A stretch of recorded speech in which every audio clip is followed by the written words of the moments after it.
Okay, I don't know what happened. My camera just stopped when I was recording this video, so this is part 2. So if you're tuning in right now, be sure to go back and listen to part 1. The camera stopped, so just get what I was saying. Okay, so I'm just gonna continue because I don't edit videos, so I ain't gonna put it together. But Maya Deren, a Jewish woman who wrote The Living Gods of Haiti, okay? And I have a Haitian friend, I have some Haitian friends who come from legendary families in Haiti. And they told me that this book is completely accurate. The things that this woman wrote was completely accurate. What I learned about Haitian Rara, it was another woman, I don't know if she was Jewish or if she was just white, she might have been Jewish, professor in California, who was married to a Haitian man, marched with the Haitian Raras, and she wrote a very deep and complex book explaining it. So Haitian Rara is a tradition in Haiti, but nobody really explained it to me like that, you know what I'm saying? And you have Robert Ferris Thompson, who is a professor in Texas, and he's one of the world experts on the Congo, right? And he's a white man. So the thing is that, you have to, read, okay? Because you're not going to find shit on the internet, all right? But I'm saying that to say that I grew up in New York City. I grew up around all kinds of people, right? I definitely grew up around Jews, and I grew up in Manhattan, okay? And the Jews in Manhattan were different than the Jews in Brooklyn. The Jews in Brooklyn are very religious, very in their own world, don't really want to fuck with anybody except their people. And the Jews in Manhattan were very open-minded, like the Jon Stewart type of Jew, okay? Very open-minded and very progressive and very allies of black people, okay?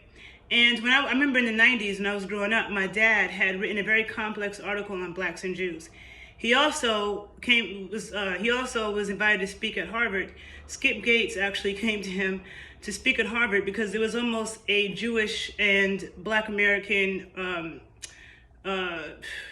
riot, okay, on Harvard's campus. And the president of Harvard, when he saw that, he said, oh no, this can't happen at Harvard. And he came to Skip Gates and asked Skip Gates, who can we bring to this campus to speak about this? Who can calm this down? And Skip Gates came to my dad. And I'm trying to get all the audio from this speech. And I'm going to interview my dad about it soon. So, he can speak more in depth about it. But, it's complex because, yes, there are a lot of Jews who run the media and run certain things. And they are very sensitive and they don't like when you say those things. But at the same time, to act as if and there may be there are Jews who may be controlling certain things, but to speak as if they're all like that is nonsense. Because the other side of it is, there's a lot of black people who wouldn't have gotten to no damn money if it wasn't for Jews, okay? There are Jews who will help you, be there for you before a lot of black people will, okay? I know Jews like that. I have Jewish friends like that who have been down for me, been in my, my biggest ally and supporter, more than certain black people. You know what I'm saying? And to say that, hip-hop wouldn't be around. In the beginning of hip-hop, I'm from the birthplace of hip-hop. In the beginning of hip-hop, a lot of black people didn't believe in it. But there were Jews who believed in it. You know what I'm saying? And I have an uncle who was a major in the music industry. And he wasn't even trying to be in the music industry. But a Jew put him on. And he made tons of money. He was very successful in the music industry because of a Jewish man who put him on who didn't have to do that in New York. Okay? And there was another example I was about. Oh, I have a friend, I know somebody in D.C. who's a very rich real estate guy. Black American, grew up, in the trenches in the hood of D.C., in the ghetto. He was a personal trainer in the gym, and his Jewish client put him on to this real estate shit. His Jewish client did not have to do that. He did not have to do that. He decided to do that. And this man now is a multimillionaire, okay? Owns several buildings and units, okay? So, to me, what Kanye is talking about is Jewish businessmen, right? And, they're businessmen of whatever ethnicity who could be fucked up. We all know that. But to speak about all Jews as if they're all like that and they're all out to get you and they're all trying to control you is nonsense and is blocking your blessings. Being from New York, ask any black person from New York. We black people in New York who get to the money, we collaborate with Jews. You don't hear Puffy saying nothing about Jews or any other black person from New York who got to the money. Okay? So, and Kanye is hypocritical because if he had such a problem with the fact that Jews ran all these companies, then you didn't have to sign contracts with these companies. Like I said, So when people say that, like, oh, they're canceling him, no, this is just business. When you're doing business with people, when people are funding you, sorry, I heard something.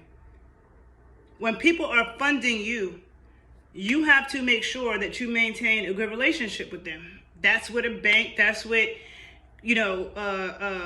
companies, creditors, whatever. That's just basic business, right? And I don't know if people remember, I don't know if it was in the 90s, it was some dancehall artist. I can't remember what dancehall artist it was. But one of them got, his whole career got ruined overnight because he was on TV in Europe, I think in London. And, the Jamaican dancehall artist had no problem spewing super homophobic comments and saying that gay people need to burn. And he was on a TV show in London. The host was a gay man, and he said that being gay was an abomination. And I remember they said when they came back from commercial break, the whole audience had their back turned to him, and his career was over the next day, overnight, for saying that. Okay? Because, people could talk about Jews running stuff. Well, gay men run a lot of things too. Okay? And it is what it is. Now, it's one thing if Kanye was just like on that from the beginning and never did business with these companies. But you did business with these companies because you wanted to be a billionaire. So really, if it wasn't for these Jews that run these companies, you wouldn't have gotten to the money that you got to. So stop being a hypocrite, okay? And I'm tired of people overly babying him and acting like he's some kind of victim and, oh, they're trying to cancel him. No, nobody's trying to you are offending the people who are making your success possible. There's no way that he could mass produce sneakers and have a fashion line without collaborating with these companies. I would love to have my own, I always wanted to have my own fashion line. I would love to have a lot of things, business wise. But when I decide that I'm not going to pair up with certain companies and I'm not going to put out certain products, like even in the cannabis space, you have a lot of people putting out crappy products. I'm the kind of person, I'm not going to get behind anything I don't believe in. And I'm not going to take money from a company or promote something I don't believe in just for the money. But it's almost impossible, if not impossible, to become a billionaire without doing that. So it's hypocritical. And that's when I say this is basic business, okay? Basic business, all right? So it's not this whole cancel culture. People have been canceled before. People have their career. I mean, if you listen to anybody who's in the entertainment industry, they would tell you could be hot one day and not the next. You know what I'm saying? Like, there are all kinds of things that happen that people do that destroy relationships. And so I just had to say that. I had to say that because I feel like the conversation is very unfair. I feel like there's a lot of people now, especially black people, who are coming out just trying to down Jews as if they're all terrible. When black people don't like it, when all of us are held accountable for the few black people who sell crack, okay? Nobody in my family sold crack. Nobody in my family went to prison, okay?